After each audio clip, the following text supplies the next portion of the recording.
One night we were telling ghost stories. That was very funny. We really scared each other very quickly. It all came to a head very quickly. It didn't even last 20 minutes. We often freak ourselves out to the point where all the lights go on in the cottage before everybody goes to bed, or we decide that we have to stop talking and go to bed. Right at 12 o'clock, the CD started skipping. Right at 12 o'clock, CD started skipping. Everyone kind of freaked out. We all had to calm down and we all went to bed. What if you don't think ghosts are real, but your close friends keep seeing them? Something's got to give. Hello, I'm Lawrence Chow. Today on Ghostly Encounters, we'll meet 3 lifelong friends with different opinions about ghosts, and we'll look at how they influence one another's perceptions of the spooky experiences each have had. Louise Abbott is a study in contradiction. She says she doesn't believe in ghosts, but she loves to scare herself silly with horror movies, and she is convinced that her friends Lisa Rain and Tina Dell have each come face to face with phantoms. Louise originally sent our researchers to Lisa and Tina. She said both had scary tales to tell, but they told us Louise has seen spirits too, if only she would acknowledge it. Despite her reluctance to go ghostly, Louise finds herself swept along on the tide of her friends' experiences, starting with a night at a lonely cottage with a pregnant Lisa and her kids. We got up there in the evening, and it was dark by the time we got there. And we had to open the cottage, so we were a little nervous about that. We hadn't been there before in the dark, and we had to find the key, and I had like a little 3-year-old and a 2-year-old, and it's kind of weird. I'm also realizing that with 2 young children and a pregnant woman, I'm going to be the one warding off whatever, porcupines or bears or people or whatever. It was nerve-wracking for me a little bit, and Louise, because we just, we're city girls going up to a cottage.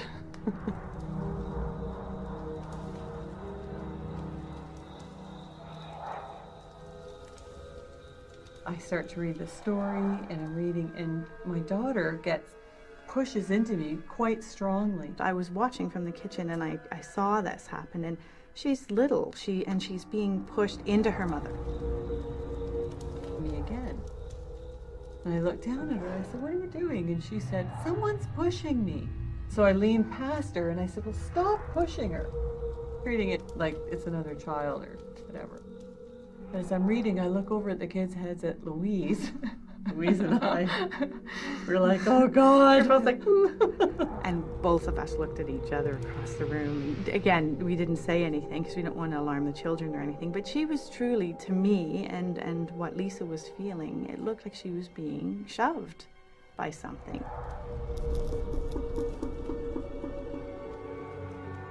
It was just some entity trying to get our attention. I felt just a huge anxiety, and the fact that Lisa responded to it, I felt that she probably was feeling something a little more, so it was fear. For me, it was more fear than anything else. I was afraid. Here we go. That's what I thought. Oh, great, here we go. So anyway, put the children to bed, and then I don't know what happened. We stayed up for a little while, and then I think I slept out on the couch. Yeah, I was saying we slept very close together. Yeah. I don't remember the exact sleeping. That's right. It was close. Yeah, that's right. We were close together. Lisa is on the forefront of what is commonly known as the New Age movement. Our experts would call her a proactive practitioner in the spiritual world. Tina is more passive, but she still had frightening experiences that she can't explain. She doesn't feel as in control of those situations as Lisa seems to be, and that makes her react differently than her friend. One night, the women are at Louise's Northern Ontario camp, a place they've been going to for years. Tina's night goes from disquieting to terrifying, beginning at a local restaurant. As soon as I walked into that restaurant, I just felt I didn't know really what I was feeling, but it was odd, and I thought, oh, well, it's probably because I had left my daughter for the first time, and maybe I was just a little bit nervous about that. The lady leaned over and sort of, I think she was between Tina and somebody else, and she said, "There's ghosts. There's a ghost here that we see quite often in the restaurant." She went into this big spiel later about this woman that she sees in the restaurant. And as soon as she said the words, I thought, why did you say that? And all of a sudden, everything changed for me at that table. I just, I kind of felt the pins and needles in my back, and I thought, okay, well, just let it go. You're here for a good time and to relax. It was your first time away from home for a long time. And I remember walking into the bathroom saying, don't attach yourself, don't talk to me, don't show yourself. If it's true and it's haunted, please go away. And it was just too late.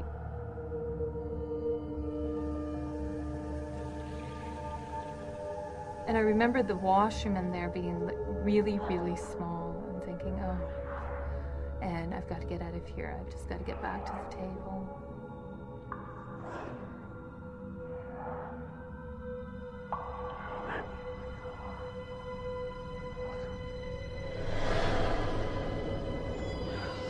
You know, when someone's following you too closely, when you're walking, you know that someone's following you too closely. That's what it feels like. And I just felt that elevator feeling, that there was someone behind me at all times throughout the whole dinner. And when we got back to the camp, it was just an uneasy feeling again, and the girls were kind of relaxing now and all that. And when I went to bed, I just was exhausted, and I thought, I just can't do this anymore. I went up to bed.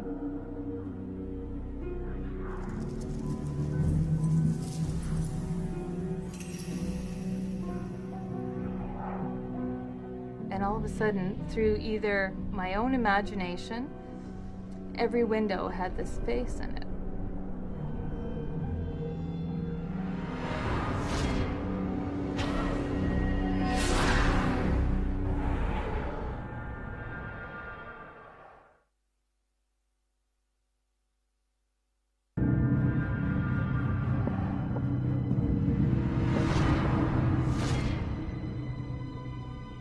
She had shoulder-length, blunt cut, straight blonde hair with a straight bang. Not smiling, but not frowning, just a very solemn face. It wasn't seeing her in an individual window. It was seeing her in every window at the same time. I remember in my head saying, like, you know, don't come, don't talk to me, I'm not interested, I don't want to be your friend, if you think that I'm going to see you, I'm not, and just kind of warning it off, saying no thanks, but no thanks. And I thought, oh God, you know, you're just imagining this, like, just close your eyes and go to bed and get up. And there was no way. There was absolutely no way. Whether it was my imagination or it was real, there was no way. I remember getting up at 5 a.m. and packing up and just heading for home. I said to her the day later, when I talked to her later, that she should have just woken us all up. Why did you leave me in there alone with the ghost? Was my question. Let me go back to sleep, thinking I was fine. I think I left before everybody woke up. Leaving me alone. Leaving you not alone. telling me But I hadn't everything. told I didn't you. find that out Right. until later. And I hadn't told you that. With the ghost in all the windows. In my room. Here, pick her.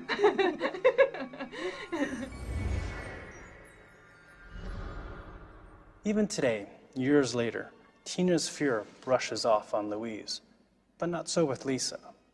She believes there are forces and laws in the spiritual world, just like there are in the physical world. She thinks we can control and manage these spiritual forces. That's why when she felt a ghostly presence was invading her new home, she knew exactly what to do. I was at the counter, and he was in the house somewhere, my husband, and I'm working, and I see this foot behind me walk by, and I thought that it was Jim, and I said, I see you there. I thought he was, sneaking up on me. And he didn't answer, so I turned around, and there was no one there, but I clearly saw a shoed foot. When we had moved in, I felt that there was always someone behind me, and specifically an older man. A few days later, my daughter, who is now 7, says, we're sitting at the table, and she said, Mommy, it feels like there's someone behind me all the time. And she said, what does that mean? I said, well, maybe that there's someone here who still lives here.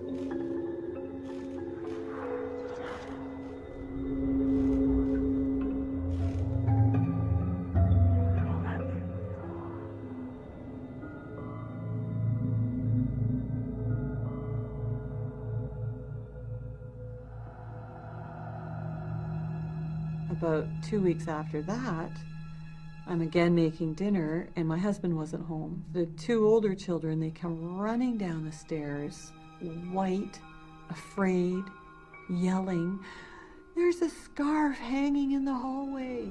I said, "Where?" Just thinking there's a scarf on the doorknob. "It's hanging in the air, just in your doorway." And they were white, and their little veins popping out in their head, and I was like, "Oh." I said, "Oh, well, it's dinner time. Come and eat." "No, you have to come and look." I was like, "No, I'll look later." So we eat dinner, and I get them off that, and just talked a little bit about it. Well, was it there before? When was it there? And he said, "No, it just appeared." So a few hours go by, and we're going upstairs, and they're getting ready for bed, and I thought that we would go up and they would have forgotten about it. And they both right away said, "It was right there. That's where it was. It was right there." Clearly, the both of them saw it. They are affected the same way, and they're both describing it.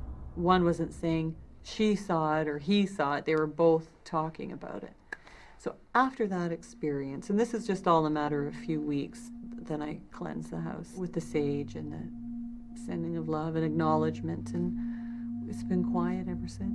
I believe people get to certain levels of spirituality, and Lisa has opened herself up to, she does Reiki, she's opened herself up to different forms of channeling, and she's often gone inside and bettered herself that way through meditation and things like that. So sometimes I think that Lisa's sort of on a different, it's not a different plane, but she's on a different level of understanding than a lot of us are. And she seems very at peace with herself because of that, and I admire and respect that. With respect comes trust, and Louise's respect for Lisa's efforts to grow spiritually has led to trust in her friend's intuition. Louise may not think she has any supernatural connection, but she believes Lisa does. We're coming back from school, walking down a really long corridor in the subway, and Lisa did this. Oh, I can demonstrate. It's just like the school thing for don't cross the road. Anyway, I know that there's something wrong.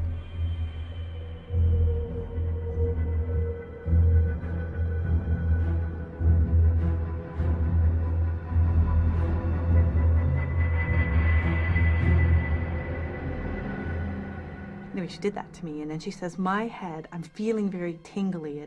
I'm feeling something's wrong."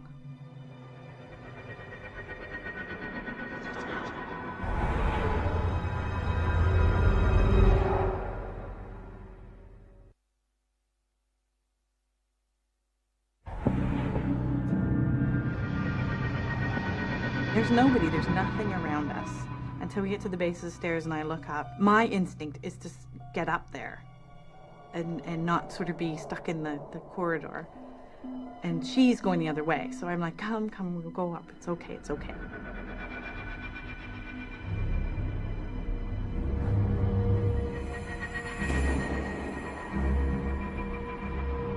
She says, "I tell you, something's wrong, something's wrong." So we're going up these stairs, and she was in front of me, and she's closer to the top of the stairs, and this guy steps out, and he says, "Hi, do you have any money?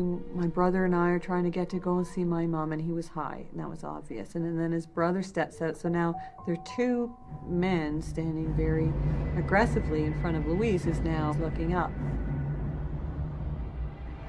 He says, "Do you have money?" And it was an intimidating situation because there was more of a threat there than just your regular kind of bum on the street asking you for a quarter or a buck. It was definitely a bad situation. And I gave him money, and I said to her, the only reason they got anything from me was because she had the tingling, and I felt that she sensed danger. When I got up to the top of the stairs, I felt that she could be right. So we hurry to our car, we get in the car, and she says, "Oh my God, if it wasn't for your prickly head, I probably would have given them heck for asking." Walk by. And I would have. It was really so bad. not like me. Lisa and I have very strong connection, and if she feels or sees something, or I completely and utterly trust that instinct. I trust it to be stronger and usually more insightful than mine, so. Louise is what you might call a spiritual pragmatist, sort of like the man who doesn't believe in God, but prays on his deathbed just in case. Louise didn't commit herself to Lisa's beliefs, but she still considered it prudent to adjust her actions on Lisa's say-so. Then, just days before she appeared on Ghostly Encounters, Louise felt her daughter was being threatened by a violent ghost. We've just moved into a 100-year-old house. My friend Lisa came over to smudge the place, so she burned sage and walked all around. And even though, like I said, I'm not that much of a believer, I let her do whatever she needs to do because she believes, and I just want to make sure. And my daughter, who sleeps like a rock and is 6 years old, started waking up the second night we were there and saying she's being pinched. And it freaked me out.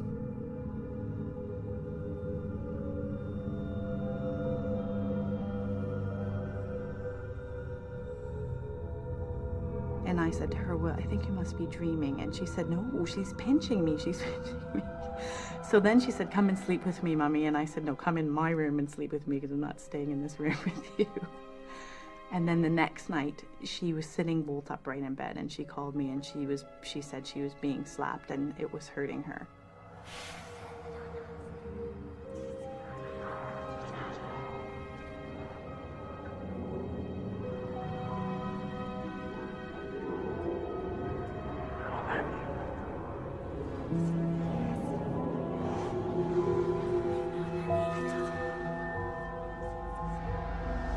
I was saying to Lisa when I called her, like, you know, whatever it is, I think it's getting worse.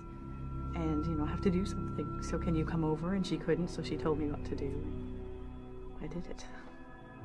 Some people who are very afraid of something, and something's happening and they're afraid, what you can do and what I do is I surround myself with light. And that's kind of like my shield. And mischievous entities or whatnot can't touch that. I was petrified because she said, you know, you have to call the spirit forth. And so I went into her room and closed my eyes tight. And because I didn't want to see anything.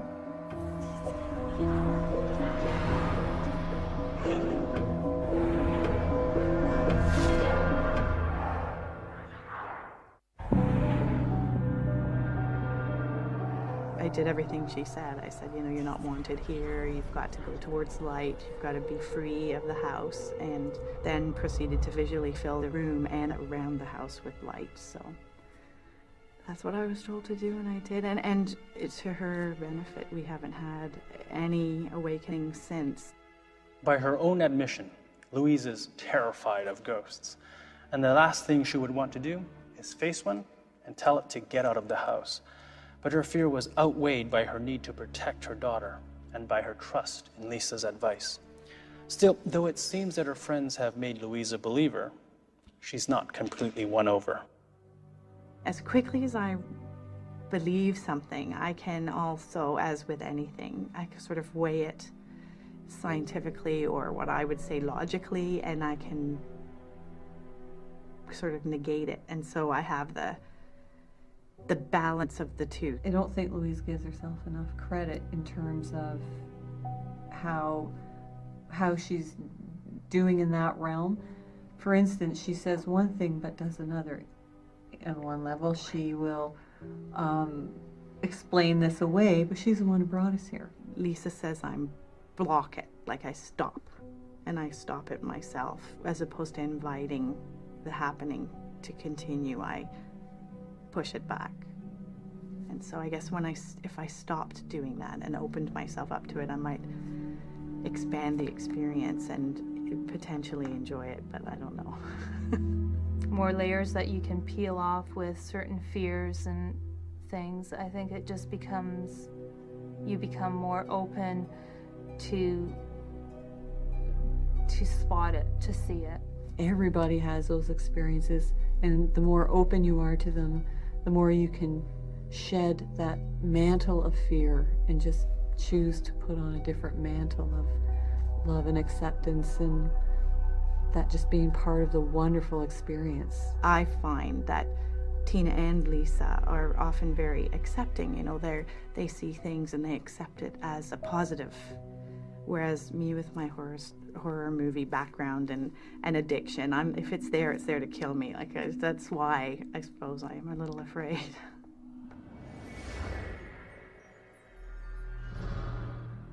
The influence of friends goes both ways. The women share a common belief that the world operates scientifically or on the predictable laws of nature. But Lisa, and sometimes Tina, extend those laws to the spiritual realm. Many spiritualist movements explain the supernatural world with scientific theories. Theories like all matter is energy. In the end, like the fine balance of their friendship, the women believe there must be balance between the spiritual and the scientific. And we might be discussing the spiritual end of things, but I think that we also are very clear on the scientific end of things. But the scientific end comes in very it's just subtly. like if the light bulb's flickering, I'll always check the light bulb first. Yeah, exactly. Before I go right to, okay, Right. everyone, just settle down for a second. Yeah, We've learned well from our husbands. Yes, Yeah, we'll that's always right. check the light bulb first. That's right.